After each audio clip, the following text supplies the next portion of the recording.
ಬೆಳಗಾವಿ ಅಧಿವೇಶನ ಏನು ಸಂಭ್ರಮದಿಂದ ಆಚರಣೆ ಮಾಡಬೇಕು. ಬೆಳಗಾವಿಯ ಅಧಿವೇಶನ ಉತ್ತರ ಕರ್ನಾಟಕಕ್ಕೆ ಒಂದು ರೀತಿ ಅಭಿವೃದ್ಧಿಯ ಮಹಾಪೂರುಗಳು ಬರಬೇಕು ಅಂತೇಳಿ ಹಿಂದೆ ನಮ್ಮ ಬಿಜೆಪಿ ಸರ್ಕಾರ ಇದ್ದಾಗ ಕುಮಾರಸ್ವಾಮಿ ಅವರು ಮುಖ್ಯಮಂತ್ರಿ ಆಗಿದ್ದಾಗ, ಯಡಿಯೂರಪ್ಪನ ಆದಾಗ ಅಲ್ಲೊಂದು ವಿಧಾನಸಭಾ ಅಧಿವೇಶನ ನಡೆಯುವಂತ ಕೆಲಸವನ್ನ ಮಾಡಿದ್ರಿ.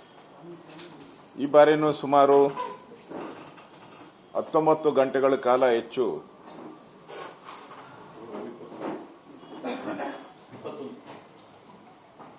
ಒಟ್ಟು ಮುಖ್ಯಮಂತ್ರಿಗಳ ಭಾಷಣನೂ ಸೇರಿಸ್ತಾರೆ. 21 ಗಂಟೆಗಳ ಕಾಲ ಚರ್ಚೆ ಆಗಿದೆ. ಬೆಳಗಾವಿಯ ಅಧಿವೇಶನದ ಇತಿಹಾಸದಲ್ಲೇ ಇಷ್ಟೊಂದು ದೊಡ್ಡ ಚರ್ಚೆ ಆಗಿರೋದು ಇಲ್ಲ ಅಂತ ನಾನು ತಿಳ್ಕೊಂಡಿದ್ದೀನಿ. ಒಂದೇ ವಿಚಾರದ ಬಗ್ಗೆ, ಅಭಿವೃದ್ಧಿ ವಿಚಾರದ ಬಗ್ಗೆ. ಉತ್ತರ ಕರ್ನಾಟಕದಲ್ಲಿ ನಂಜುಂಡಪ್ಪ ವರದಿ ಇರ್ಬೋದು, ಉತ್ತರ ಕರ್ನಾಟಕದ ನೀರಾವರಿ ಯೋಜನೆಗಳಿರ್ಬೋದು, ಆಸ್ಪತ್ರೆಗಳಿರ್ಬೋದು, ರಸ್ತೆ ಇರ್ಬೋದು, ಇವೆಲ್ಲದಕ್ಕೂ ಮುಕ್ತಿ ಸಿಗ್ತೈತೆ ಅಂತೇಳಿ ಜನ ಕಾಯ್ತಾ ಇದ್ರು. ನಾವು ವಿರೋಧ ಪಕ್ಷದ ನಾಯಕನಾಗಿನೂ ಕೂಡ ನಾನು ಸುಮಾರು 2 ಗಂಟೆ 55 ನಿಮಿಷ ನಾವು ಕೂಡ ಮಾತಾಡಿದ್ರಿ. ನಮ್ಮೆಲ್ಲ ಹಲವಾರು ಬಿಜೆಪಿ ಮತ್ತು ಜೆಡಿಎಸ್ ಸದಸ್ಯರು ಕೂಡ ನಾವು ಮಾತಾಡಿದ್ರಿ. ಆದರೆ ನಾವೆಲ್ಲರೂ ಭರವಸೆ ಇಟ್ಕೊಂಡಿದ್ರಿ ಮುಖ್ಯಮಂತ್ರಿಗಳು ಉತ್ತರ ಕರ್ನಾಟಕ ಏನಾದರೂ ಘೋಷಣೆ ಮಾಡ್ತಾರೆ ಅಂತ. ಆದರೆ ಅವರ ಉತ್ತರದಲ್ಲಿ ಘೋಷಣೆಗಳ ಮಹಾಪೂರ ಇರಲೇ ಇಲ್ಲ. ಉತ್ತರ ಕರ್ನಾಟಕ ಖುಷಿ ಬೀಳುವಂತ ಯಾವುದೇ ಯೋಜನೆಗಳನ್ನು ಕೊಟ್ಟಿಲ್ಲ. ಅವರು ಅಟ್ಟರ್ ಫೇಲ್ಯೂರ್. ಅಲ್ಲಿ ಬಂದು ಅಧಿವೇಶನ ಮಾಡಿ ಈ ಸರ್ಕಾರ ಬಿರಿ ಒಳಜಗಳದಲ್ಲೇ ನಾನು ಮುಖ್ಯಮಂತ್ರಿ ಚೇರ್ ಕಿತ್ತಾಟ ಬಿಟ್ರೆ ಮುಖ್ಯಮಂತ್ರಿಗೆ ಸಮಯ ಸಿಕ್ಕಿಲ್ಲ ಅಂತ ಅನಿಸುತ್ತೆ. ಅಭಿವೃದ್ಧಿ ವಿಚಾರವಾಗಿ ಏನಾದರೂ ಘೋಷಣೆ ಮಾಡಬಹುದು, ಹಣ ಬಿಡುಗಡೆ ಮಾಡಬಹುದು ಅಂತ ನಾವು ತಿಳ್ಕೊಂಡಿದ್ರಿ. ಆದರೆ ಯಾವುದೇ ರೀತಿಯ ಹಣವನ್ನು ಬಿಡುಗಡೆ ಮಾಡಲಿಲ್ಲ. ಇನ್ನು ಹಣ ಒಡೆಯುವಂತ ಕೆಲಸವನ್ನ ಮಾಡಿದ್ರು. ಗೃಹಲಕ್ಷ್ಮಿ ಬಿಜೆಪಿ ನಾವು ಹುಡುಕಿದಿರಿ.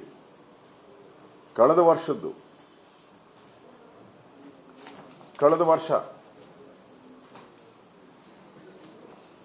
ವರ್ಷ ಫೆಬ್ರವರಿ ಮತ್ತು ಮಾರ್ಚ್ದು ಗೃಹಲಕ್ಷ್ಮಿದು ಸುಮಾರು 5,000 ಕೋಟಿ ರೂಪಾಯಿ ಕೊಡಬೇಕಾಗಿತ್ತು. ಅದನ್ನ ಯಾಮಾರಿಸ್ಬಿಟ್ಟಿದ್ರು. ಅದನ್ನ ಸರ್ಕಾರ ಎಂಟೈರ್ ಫೈನಾನ್ಸ್ ಇಲಾಖೆ ಮುಚ್ಚಿಟ್ಟುಬಿಟ್ಟಿತ್ತು. ಕಳೆದ ಹಿಂದಿನ ಬಡ್ಜೆಟ್ ಅಲ್ಲಿ ಹಣವನ್ನ ಮೀಸಲಿಟ್ಟಿದ್ದು. ಈಗ ಆ ಬಡ್ಜೆಟ್ ಹೋಗಿ ಹೊಸ ಬಡ್ಜೆಟ್ ಬಂದ್ಬಿಟ್ಟಿದೆ. ಈಗ ಮಾರ್ಚ್ ಆದ್ಮೇಲೆ ಅಂದ್ರೆ ಕಳೆದ ಬಡ್ಜೆಟ್ ಅಲ್ಲಿ ಹಣ ಇರಲಿಲ್ವಾ ನಮ್ಮ ಪ್ರಶ್ನೆ. ಹಣ ಇದ್ದಿದ್ರೆ ಕೊಡ್ತಾ ಇದ್ರಿ, ಅಥವಾ ಬಡ್ಜೆಟ್ ಅಲ್ಲಿ ಹಣನೇ ಮೀಸಲಿಟ್ಟಿರ್ಲಿಲ್ವಾ? ಯಾಕೆ ಸರ್ಕಾರ ಇದನ್ನ ಮುಚ್ಚಿಡ್ತು? ದುಡ್ಡಿಲ್ದಿರನೇ ಮುಚ್ಚಿಟ್ರ, ಇಲ್ಲ ಜನಗಳಿಗೆ ಟೋಪಿ ಹಾಕಬೇಕು ಅಂತ ಮುಚ್ಚಿಟ್ರ? ಇದು ಪ್ರಶ್ನೆ. ನಾವು ವಿಧಾನಸಭಾ ಅಧಿವೇಶನದಲ್ಲಿ ಪ್ರಶ್ನೆ ಮಾಡಿದ್ರು ಕೂಡ ಮಾರನೇ ದಿನ ನಾಳೆ ಬಾ ಅಂತ 3 ದಿನ ಆಲಿಸಿದ್ರು. ಯಾಕೆ? ಧೈರ್ಯ ಇದ್ದಿದ್ರೆ ಅವತ್ತೇ ಉತ್ತರ ಕೊಡಬೇಕಾಯ್ತು. ನೀವು ನಿಮ್ಗೆ ಧೈರ್ಯ ಇಲ್ದಿರ ಉತ್ತರ ಕೊಡಕ್ಕೂ ನಾಳೆ ಬಾ ಅಂತ ಹೇಳಿದ್ರಿ. ಇದು ನಮಗೆಲ್ಲ ಮೋಸ ಮಾಡ್ತಾ ಇರೋದು, ವಿರೋಧ ಪಕ್ಷಕ್ಕಲ್ಲ, ಇಡೀ ರಾಜ್ಯದ ಯಾರು ಪ್ರತಿ ತಿಂಗಳು ಹಣ ಬರ್ತೈತೆ, ಆ ಹಣದಿಂದ ನಮ್ಮ ಜೀವನ ನಡೆಸಬೇಕು ಅಂತ ಯೋಚನೆ ಮಾಡ್ತಾ ಇದ್ರು. ಆ 1,26,00,000 ಜನಕ್ಕೆ ದ್ರೋಹ ಬಗ್ದಿದ್ದೀರ. ಇದು ದೊಡ್ಡ ಕರ್ಮಕಾಂಡ, ಇದು ದೊಡ್ಡ ಸ್ಕ್ಯಾಂಡಲ್. ಇವತ್ತಿವರೆಗೂ ಕೂಡ ಫೆಬ್ರವರಿ ಮಾರ್ಚ್ದು ಏನಾಯ್ತು ಅಂತ ಇದುವರೆಗೂ ಮಂತ್ರಿ ಬಾಯಿ ಬಿಟ್ಟೇನೇ ಇಲ್ಲ. ಆ ಸುದ್ದಿಗೆ ಹೋಗಲ್ಲ. ಬೆಂಗಳೂರು ಬರೋದೇ ಬಿಟ್ಬಿಟ್ಟವ್ರೀಗ.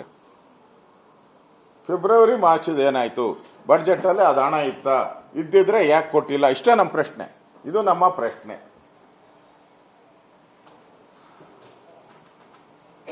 ಈ ಮೋಸವನ್ನ ನೀವು ಮಾಡಿದ್ದೀರಾ ರಾಜ್ಯದ ಜನತೆಗೆ. ಇದರ ವಿರುದ್ಧನೂ ಬಿಜೆಪಿ ಹೋರಾಟವನ್ನ ಮಾಡುತ್ತೆ. ಎಲ್ಲಿವರೆಗೂ ಅವರಿಗೆ ಅವರ ಖಾತೆಗಳಿಗೆ ಹಣ ಹಾಕಲ್ಲೋ ಅಲ್ಲಿವರೆಗೂ ನಮ್ಮ ನಿರಂತರ ಹೋರಾಟವನ್ನ, ಈ ಗೃಹಲಕ್ಷ್ಮಿಗೆ ಸಂಬಂಧಪಟ್ಟಂತೆ ನಮ್ಮ ಹೋರಾಟವನ್ನ ನಾವು ಮಾಡ್ತೀರಿ. ನಾವು ಅಥೆಂಟಿಕ್ ಆಗಿ ದಾಖಲೆಗಳನ್ನ ತೆಗೆದುಕೊಂಡಿದ್ದೀರಿ. ಗದಗ ಜಿಲ್ಲೆ ತಗೊಂಡಿದ್ದೀರಿ, ಹಾವೇರಿ ತಗೊಂಡಿದ್ದೀರಿ, ಸುಮಾರು 8 ಜಿಲ್ಲೆದು ತಗೊಂಡಿದ್ದೀರಿ. ಆ 8 ಜಿಲ್ಲೆಗಳಲ್ಲೂ ಕೂಡ ಹಣ ಕೊಟ್ಟಿಲ್ಲದೆ ಇರೋದಕ್ಕೆ ಮಾಹಿತಿ ಅದು ಅಫಿಷಿಯಲ್ ಆಗಿ ತಗೊಂಡಿದ್ದೀರಿ ನಾವು. ಆಮೇಲೆ ಎಲ್ಲ ಕಡೆ ಧಮಕಿ ಹಾಕ್ಬಿಟ್ರು. ಇನ್ನು ಉಳಿದ ಜಿಲ್ಲೆಗೆ ಅಪ್ಲೈ ಮಾಡಿದ್ರಿ, ಅಲ್ಲಿ ಮಂತ್ರಿಗಳ ಆಫೀಸಿಂದ ಧಮಕಿ ಹಾಕಿ ಬಿಜೆಪಿ ಅವರಿಗೆ ಯಾವುದೇ ದಾಖಲೆಗಳನ್ನ ಕೊಡಬೇಡಿ ಅಂತ.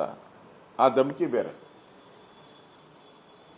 ಇಷ್ಟಾದ್ರೂ ಕೂಡ ವಿರೋಧ ಪಕ್ಷ ಬೆಳಗಾವಿ ಅಧಿವೇಶನದಲ್ಲಿ ಆ ಬಡವರಿಗೆ ಏನು ಸೇರ್ಬೇಕಾಯ್ತು 5,000 ರೂಪಾಯಿ 5,000 ಕೋಟಿ ಹಣವನ್ನ ಕೊಡಿಸುವಂತದ್ರಲ್ಲಿ ನಾವು ಹೋರಾಟವನ್ನ ಮಾಡಿದಿರಿ. ಅದು ತಲುಪೋವರೆಗೂ ನಮ್ಮ ಹೋರಾಟ ನಿರಂತರವಾಗಿ